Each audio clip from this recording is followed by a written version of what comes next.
Gedung atau bangunan yang hendak diperuntukkan untuk Rumah Sakit Regional Wilayah Tengah Aceh yang berada di Blang Bebangka Pegasing Aceh Tengah Aceh ambruk ketika hujan dengan intensitas tinggi melanda kawasan dataran tinggi Gayo.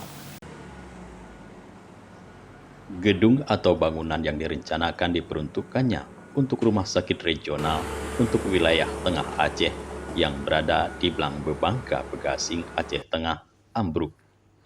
Ambruknya bangunan ini terjadi ketika hujan dengan intensitas tinggi sedang melanda kawasan dataran tinggi Gayo.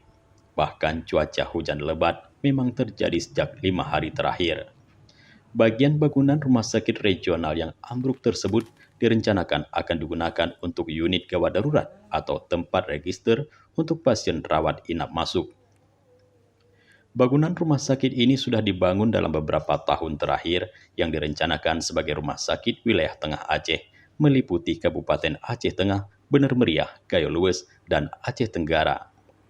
Belum diketahui penyebab pastinya ambruk gedung tersebut, namun tidak ada korban jiwa dalam insiden ini.